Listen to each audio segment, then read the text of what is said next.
नमस्कार, मी डॉक्टर गोरख मंद्रुपकर. नमस्कार, मी डॉक्टर सई मंद्रुपकर. सादर करीत आहोत वि वा शिरवाडकर, एक बहुआयामी सारस्वत. वि वा शिरवाडकर म्हणजे मराठी नाट्य वाङ्मयामध्ये महत्त्वपूर्ण कामगिरी करणारे नाटककार म्हणून ओळखले जातात. तर एक वाङ्मय कवितेच्या वाङ्मयामध्ये वेगळा ठसा उमटवणारे कवी म्हणून देखील ते मान्यता प्राप्त आहेत. नाट्यसंपदेबद्दल बोलायचं तर दूरचे दिवे, दुसरा पेशवा, वैजयंती, कौंतेय, राजमुकुट, ऑथेल्लो, आमचा नाव बाबूराव, ययाती देवयानी, वीज म्हणाली धरतीला, नटसम्राट, विदूषक, म्हणजे किती किती काही सांगावं. आणि या व्यतिरिक्त त्यांनी एकांकिका लेखनही केलंय. त्यांच्या नाटकामध्ये व्यक्तिरेखा आणि संवाद भाषा केंद्रवर्ती आहेत. पण आविष्कार तंत्राच्या बाबत फार काही वेगळे प्रयोग नव्हते. ऐतिहासिक नाटकामध्ये सखोल आशय शोधण्याचा प्रयत्न त्यांनी दुसरा पेशवामध्ये केला. पौराणिक विषयावरील नाट्यलेखन करत असताना कुंती, कर्ण, ययाती, अर्जुन, भीम या व्यक्तिरेखा निवडल्या. त्यांचे व्यक्तिमनाचा शोध घेणारे नटसम्राट हे नाटक तर फारच लोकप्रिय ठरले. कविवर्य कुसुमाग्रज हे वास्तववादी आणि मानवतावादी कवी होय. जीवनलहरी, किनारा, विशाखा, मराठी माती, स्वगत, हिमरेषा, वादळवेल, रसयात्रा हे त्यांचे काव्यसंग्रह. रविकिरण मंडळाने निर्माण केलेली व्यक्तिवादाची कोंडी त्यांनी फोडली. तरीही त्यांच्या कवितेचे बाह्यांग थोडेफार रविकिरण मंडळाच्या कवितेशी मिळते जुळते आहे. त्यांच्या काव्याचा आशय मात्र तेजस्वी, प्रकाशमान आहे. 1933 मध्ये त्यांचा जीवनलहरी हा पहिला कविता संग्रह प्रसिद्ध झाला. यातील बहुसंख्य कविता स्वप्नाळूपणाच्या आहेत, तर काही कविता क्रांतिवादी मनोवृत्तीची साक्ष पटवतात. विशाखा हा 1942 मध्ये प्रसिद्ध झालेला त्यांचा दुसरा कविता संग्रह आहे. किनारा, मराठी माती, स्वगत, हिमरेषा, वादळवेल, रसयात्रा, समिधा हे त्यांचे इतरही कविता संग्रह. समाज मनाच्या सुखदुःखाशी एकरूप होणारी त्यांची कविता युत्सुक, स्फोटक व नाट्यगुणयुक्त आहे. आता कुसुमाग्रजांच्या कल्पना विलासाला उत्कट जीवननिष्ठेचे आणि मानव्यावरील अपार श्रद्धेचे भव्य अधिष्ठान लाभलेले आहे. त्यांची कल्पकता जीवनसत्व संपन्न आहे. मग त्यांच्या आई नकुल, आगगाडी जमीन, मूर्तिभंजक, पाचोळा या रूपकात्मक कविता अगदी उठावदार झाल्या. ते मुळातच सहानुभूतीमय आणि मानवतावादी असल्याने त्यांचे प्रतिबिंब, बळी, लिलाव, सहानुभूती, जालियनवाला बाग या कवितेतून डोकावते. कुसुमाग्रजांच्या कविमनावर साम्यवादाचा पगडा आहे. ईश्वरविषयक श्रद्धाही आहे, परंतु साम्यवादाकडून त्यांचा काव्य प्रवास समाजवादाकडे झालेला दिसतो. कुसुमाग्रजांच्या प्रेमकवितेत ध्येयवेडे पुरुष आणि पुरुषार्थ वेड्या स्त्रिया असलेल्या पाहायला मिळतात. स्वप्नांची समाप्ती, पृथ्वीचे प्रेमगीत इत्यादी कविता त्याची साक्ष देतात.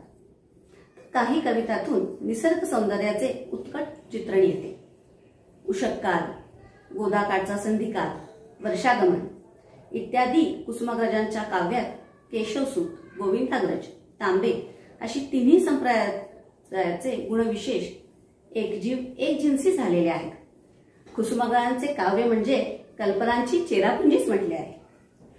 पण गंमत अशी आहे की आपणा सर्वांना कवी कुसुमाग्रज, नाटककार शिरवाडकर ह्या वि वा शिरवाडकरांच्या दोन वाङ्मयीन प्रतिभांभोवती प्रतिष्ठेचे आणि लोकप्रियतेचे एवढे दैदिप्यमान वलय आहे की त्यामुळे साहित्याच्या इतर क्षेत्रात त्यांनी केलेल्या कामगिरीकडे सर्वसामान्य रसिकांचेच नव्हे तर साक्षेपी समीक्षकांचं सुद्धा दुर्लक्ष झालेलं दिसतं.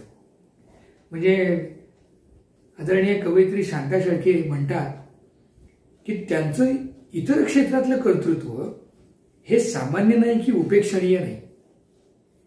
कथा, ललितलेख, वाङ्मयीन समीक्षा, व्यक्तिचित्र, प्रवासवर्णन, वाङ्मयीन रसग्रहण, अनेक कवींच्या बाबतीत त्यांनी लिहिलेलं वाङ्मय, अनेक कवींच्या पुस्तकांचं केलेलं रसग्रहण आणि त्यांना दिलेल्या प्रस्तावना, या सगळ्या गोष्टींनी ते वैविध्य आणि गुणवत्तेनं समृद्ध आहे. आणि त्यामुळं आम्हाला असं वाटलं की आपण हे जे कथाकार वि.वा. शिरवाडकर आहेत तर त्यांच्याविषयी थोडंसं काहीतरी वेगळं मांडायचं. त्यांनी इतर कवींच्या विषयी, इतर साहित्यिकांविषयी जे काही लिहिलंय किंवा त्यांच्याविषयी इतर साहित्यिकांनी जे लिहिलंय याचा विचार करताना जे जे काही हाताशी लागलं ते आज आपण समोर सांगतोय. शांताबाई शेळके त्यांच्या विनोदी कथांविषयी म्हणतात, शिरवाडकरांची विनोदी कथाही त्यांनी बऱ्याच लिहिल्या. प्रेम आणि मांजर या त्यांच्या संग्रहात त्या समाविष्ट झालेल्या आहेत. वस्तुतः विनोद हा शिरवाडकरांच्या प्रतिभेचा ठळक धर्म नाही. विनोदाची सूक्ष्म जाण त्यांना आहे आणि नाटकांमधून रंगमंचाची एक आवश्यकता म्हणून प्रसंगरूपत्वे त्यांना विनोदाचा अवलंब केलेलाही आहे. तरीही त्यांच्या लेखनामागची मूळ प्रवृत्ती ही गंभीर, उदात्त, चिंतनशील आणि शोकात्मिकाचे अधिक आकर्षण असणारी आहे. असं असून सुद्धा जर तात्यांच्या वेगवेगळ्या सगळ्या कथा पाहिल्या, सगळे कथासंग्रह पाहिले तर रंजक, रहस्यमय, समस्यात्मक कथा आहेत. काही व्यक्तिप्रधान आहेत, काही घटनाप्रधान आहेत, काही वातावरण प्रधान सुद्धा आहेत. आज आपल्या समोर आम्ही एका त्यांच्या वेगळ्याच कथा प्रकाराचं वाचन करणार आहोत. शांताबाई शेळके यांनी जो त्यांचा वि.वा. शिरवाडकरांच्या निवडक कथा असा जो कथासंग्रह संकलित केला त्यामध्ये त्यांनी एक वेगळाच कथा प्रकार नावारूपास आणला. बऱ्याच वेळा काय होतं की आपण एखादी कथा लिहितो परंतु पत्ररूपानं कथा लिहिता येईल का असा विचार कोणी केल्याचं खरोखरच काही म्हणजे स्मरणात येत नाही. काय साधा सिंपल एक प्रसंग आहे की एक साहित्यिक त्यांना एका ठिकाणी व्याख्यानाला बोलवलेलं असतं.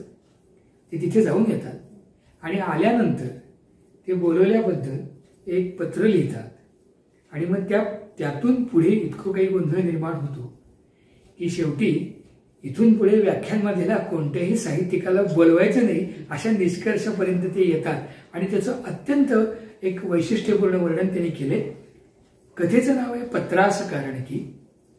हे पत्ररूपानं आहे, पहिलं पत्र आहे. त्या लेखकांनी ज्यांना बोलवलं त्या व्याख्यानमालेला, ज्यांनी बोलवलं त्या आयोजकांना लिहिलेलं हे पत्र आहे. मधुमिलन, डेक्कन जिमखाना, पुणे 4. परममित्र श्री जगदीशराव घोमटे यास सप्रेम नमस्कार. मी परवा पुणे मुक्कामी सुखरूप पोहोचलो. प्रवास करताना आपल्या सगळ्यांचं प्रेम चाफ्याच्या सुगंधासारखं मनात दरवळत होतं. येवल्याचा 2 दिवसाचा मुक्काम फारच सुखावह आणि संस्मरणीय झाला. अशा छोट्या गावी कंसात पुण्याच्या मानाने आपण मंडळी इतका भरीव कार्यक्रम असलेला शारदोत्सव घेता हे फार स्तुत्य आणि अनुकरणीय आहे. असं सर्वत्र गावोगावी घडलं तर महाराष्ट्र सारस्वताचा संदेश समाजातील दुर्बळ घटकांपर्यंत पोहोचू शकेल. आपण थोर उदाहरण घालून गेलं. माझं व्याख्यान समस्त येवलेकरांना आवडलं हे ऐकून फार समाधान वाटलं. आपण आपल्या पत्नीनं आणि घरातील अन्यांनी माझं आतिथ्य अतीव स्नेहानं असीम परिश्रम घेऊन केलं त्याबद्दल आभार किती मानू. मी शब्दप्रभू म्हणून प्रसिद्ध असलो तरी अशा वेळी शब्द अणुरेणुया थोकडे होता. असो, घरात सगळ्यांना सविनय नमस्कार. तुमची छोटी बनी म्हणजे अगदी गोड गोरुली आहे. तिला आत्र्यांच्या भाषेत म्हणायचं तर माझे 10,000 पापे. सर्व पदाधिकाऱ्यांना सप्रेम नमस्कार. आपला रमेशचंद्र जठार. ताजा कलम. माझी सौ नेहमी गाली प्रदान करते की तुम्ही फार विसराळू आहात. ते अल्पांशानं सत्य असलं तरी पूर्णत्वानं नाही. पण पत्राचं मुख्य उद्दिष्ट लिहायचं राहून गेलं. ते असं की माझी पॅन्ट कंसात राखी रंगाची टेरिवूल आपल्याकडे राहिलेली आहे तर ती कृपया कोणाबरोबर तरी पार्सल करून पाठवावी. तसदीबद्दल क्षमस्व. आणि याला उत्तर त्या जगदीश घोमट्यांनी दिलं. येवले सुविख्यात साहित्यिक श्री रमेशचंद्र जठार यास सादर प्रणाम. आपलं पत्र मिळालं, फार आनंद वाटला. आपल्यासारख्या मोठ्या साहित्यिकानं आमचं इतकं कौतुक करावं याचं परम समाधान वाटलं. सर्व पदाधिकाऱ्यांना आपले नमस्कार पोचते केले. फक्त खजिनदार श्री भीमराव रंकाळे हे बाहेरगावी गेल्याने ते राहिले. ते परतल्यावर जरूर पोचते करेन. दुसरं असं की बनी हे माझ्या धर्मपत्नीचे नाव आहे. कंसात ती जरा तापलीच. छोटीचं नाव कमी आहे. तिलाही 10,000 पापे जरा फारच होती, म्हणून 10च तिला देऊन बाकीचे पदाधिकाऱ्यांच्या आणि वर्गदळण्यांच्यात वाटून देत आहे. हा आपला विनोद. तिसरं आणि सर्वात महत्वाचं असं की आपली पॅन्ट येथे सापडली नाही. आपण माडीवर ज्या खोलीत मुक्कामाला होता ती सर्व तपासली. तेथे एक पट्ट्याचा पायजमा कंसात हिरवे पट्टे सापडला आहे. तो आपला असल्यास पाठवून देईल. कृपया कळवावे. आपला नम्र जगदीश गोमटे. की ताबडतोब पुढचं पत्र. प्रिय जगदीशराव, आपले पत्र मिळाले. त्वरित उत्तर पाठवल्याबद्दल आभारी आहे. बनीच्या संबंधात विस्मरणाने गोंधळ झाला. दिलगीर आहे. माझे पापे आपण म्हणता त्याप्रमाणे नमीसाठीच होते. आपला विनोद आवडला. वर्गणीदारांकडेही कमी पडले तर आपण आपल्या अधिकारात संख्या वाढवायला हरकत नाही. हाही विनोदच असो. मुख्य लिहायचे हे की पट्ट्या पट्ट्याचा पायजमा माझा नाही. माझी पॅन्ट आहे ती आपल्याकडेच राहिली असावी. मागील पत्री वर्णन जे केले ते चुकले. पॅन्ट राखी रंगाची नसून काळसर निळी आहे. राखी पॅन्ट इथंच सापडली. ही निळी पॅन्ट आमच्या मेवण्यानं दिलेली असल्यामुळं आमच्या सौचं तिच्यावर फार लोभ आहे. तरी पत्र मिळतात ती पार्सलने पाठवून द्यावी. कृपया पायजमा पाठवू नये. तस्तीबद्दल क्षमस्व. सगळ्यांना नमस्कार. पापे कमीसाठी नव्हते तर नवीसाठी होते हे स्पष्ट केलेच आहे. सौ कमी माफी करतील अशी अपेक्षा करतो. आपला जठार. आता उत्तर परत लगेच. येवले. सप्रेम नमस्कार. आपले पत्र मिळाले. आभारी आहे. एक आग्रहाची विनंती. टपालाने पापे पाठवण्याचा उपक्रम कृपया बंद करावा. आपण आलात. 2 दिवस आमचा पाहुणचार गोड करून घेतलात. यात सर्व पावले. बाय द वे, नमी हे आमच्या मातोश्रींचं नाव. आपल्याला कमी म्हणायचं होतं का हे मी समजतो. कंसात पण बायकांचं काय. मातोश्री 2 दिवस साबुदाणा भगर खाऊन रामरक्षा म्हणत आहेत. असो. आता मुख्य मुद्दा. खोलीत पुन्हा शोध घेतला. निळी पॅन्ट सापडली नाही. कंसात राखी पॅन्टबाबत आधीच कळवले आहे. एक जुना गंजी फ्रॉक मात्र सापडला. गळ्याशी उसवलेला आणि शाईचे डाग पडलेला आहे. तो आपला असल्यास पायजमा आणि गंजी फ्रॉक पार्सलने पाठवून देतो. कळवावे. आपला जगदीश गोमटे. टाक. भीमराव रंकाळे काल आले. त्यांना नमस्कार पोचवला. माणूस कसा आहे हे आपल्या तीक्ष्ण नजरेत आलेच असेल. तो म्हणाला, साहेबांनी संस्थेच्या नावावर 200 रुपयांची साडी येथे घेतली. ती रक्कम नमस्काराऐवजी पाठवली असती तर फार बरे झाले असते. पण आपण ते मनावर घेऊ नये. सगळ्या संस्थांचे खजिनदार असेच तिरसट असतात. जगो. की उत्तर. सनविविध. पत्राबद्दल आभार. मी पॅन्ट संबंधी लिहित असताना आपण पायजमा गंजी फ्रॉक पाठवायचं म्हणता हे बघून आश्चर्य आणि विषाद वाटला. मी पुन्हा सांगतो, माझी निळ्या रंगाची पॅन्ट आपल्याकडे राहिलेली आहे. आणि विशेष म्हणजे त्या पॅन्टच्या उजव्या खिशात माझं पैशाचं पाकिट होतं. त्यात आपण दिलेले 500 रुपये, माझे मूळते 100 रुपये असे 600 रुपये होते. तरी विनंती अशी की माझी निळी पॅन्ट खिशातील पाकिटासह त्वरित रवाना करावी. सौने फार गोंधळ घातलाय. गालीप्रदान अखंड चालू आहे. पाप्यांबद्दल आता लिहित नाही कारण कमी बनी नवी सगळ्यांची क्षमा मागतो. ताजा कलम. श्री भीमराव रंकाळ्यांचं मत कळलं. खेदजनक आहे. आपण सगळ्यांनी येवल्याच्या साडीबद्दल आग्रह केला म्हणून घेतली. एरवी घेतली नसती. पाकिट कदाचित खिशात नसेलही. खोलीत स्टुलावर ठेवल्याचं आठवतं. नंतर आपले अनेक पदाधिकारी येऊन गेले. चुकून कुणी उचलले असेल तर तपासावे. कळावे. उत्तर. येवले. राज जठार्यास. सन. पत्र मिळाले. पायजमाबाबत खुलासा झाला. आमचे साडू श्रीधरपंत महिन्यापूर्वी येथे आले होते. ते काल येऊन गेले. पायजमा त्यांचा होता. तो त्याने नेला. मात्र गंजी फ्रॉक अजून आहे. तो आपलाच असावा असं घरातल्यांना आणि पदाधिकाऱ्यांचं पण तेच म्हणणं आहे. आता पॅन्ट बाबत खोलीत पुन्हा शोध घेतला. खोली अडगळीची आणि जुनपान सामान असलेली, त्यामुळे शोध घेणेही कठीण. पण पदाधिकाऱ्यांच्या साह्याने हे कार्य सुकर झाले. निळी पॅन्ट सापडली नाही आणि पाकिटही नाही. असो. पॅन्ट हरवल्याचा विशेष वाटला नाही. पण आम्ही मेहनतीने गोळा केलेले पैसे मानधनाचे गहाळ झाले याचा मला आणि सर्व पदाधिकाऱ्यांना फार खेद वाटला. भीमराव रंकाळे यांचं म्हणणं की साहेब येथून गेले तेव्हा अंगावर निळी पॅन्टच होती, तेव्हा ती रेल्वेत कुठेतरी गहाळ झाली असावी. तेव्हा मुंबईच्या गहाळ गुदामात शोध घ्यावा. साडीबाबत आपण विचार करू नये. आपला जगदीश गोमटे. ताक. आपल्या नंबर 2चा ताकने मला फार दुःख वाटले. पदाधिकारी तर संतापलेच. भीमराव रंकाळे तर म्हणाले की ज्यांना आपल्या पॅन्टी पाकिटं सांभाळता येत नाहीत त्यांनी समाज सांभाळण्याच्या गोष्टी करू नयेत. कंसात हे व्याख्यानाच्या संदर्भात होतं. असो, आम्ही आपल्याला बोलवले, म्हणला ते मानधन दिले. प्रख अधिक साडी, उत्तम पाहुणचार केला, त्याचे हे फलित. जग. उत्तर. सन पत्र मिळाले, गंजी फ्रॉक माझा नाही, साडूचाच असावा. श्री रंकाळ्यांचे विधान वाचून मनस्वी खेद वाटला, राग आला. रेल्वेत पॅन्ट अंगावर असताना घाण कशी होईल. मी पॅन्ट काढून रेल्वेत वावरत होतो अशी रंकाळ्यांची समजूत असेल तर कुठल्याही सांस्कृतिक संस्थेत त्यांना प्रवेश मिळू नये.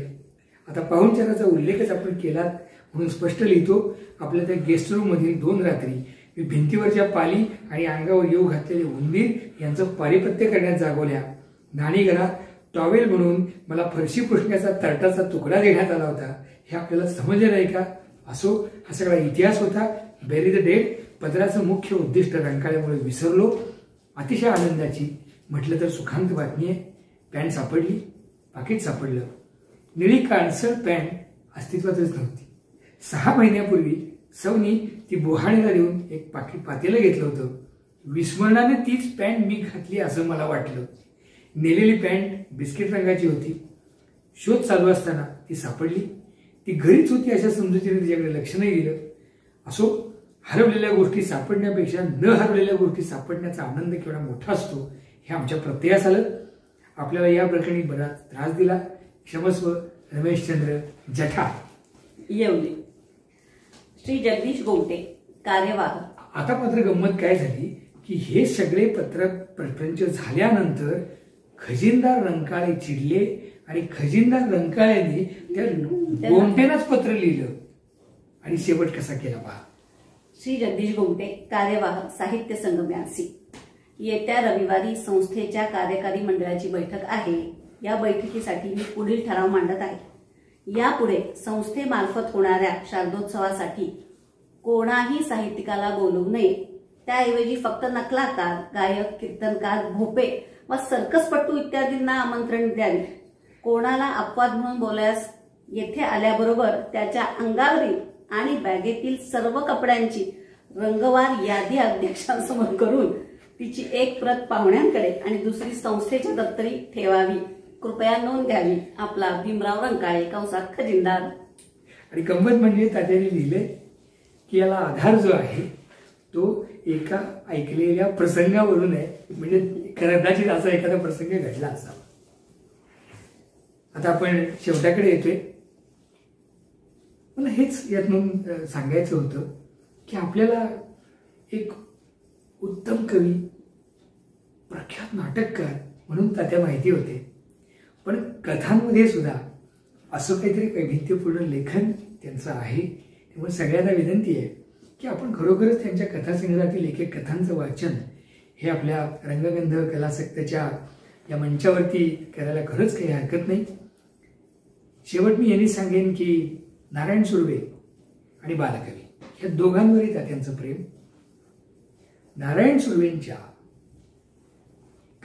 अनेक कवितांच्या संग्रहांना त्यांनी प्रस्तावना दिली. आणि मगाशी जसं या म्हणाल्या की त्यांना साम्यवाद आणि समाजवादाची झालर ही होती. ते म्हणतात की शोषणग्रस्त माणूस हे सुर्वे यांच्या कवितेचं केंद्र आहे. आजच्या युगाची कुरूपता कवीनं अनुभवली असल्यामुळं त्याचा परिणाम म्हणून क्वचित उदासीनतेचे सूर या कवितेत अलीकडे आलेले आहेत. सुर्व्यांच्या कवितेत क्वचित भेटणारी ही उदासीनता कवी मनाच्या प्रामाणिकपणाची दर्शक म्हणायला हवी. परंतु गेल्या 3 दशकांच्या काव्यलेखनाच्या प्रवासात हा कवी हताश निराश झालेला नाही. कवीने जोपासलेल्या जीवनविषयक दृष्टिकोनामुळे कवीच्या मनात उद्याविषयीचा आढळ विश्वास आहे.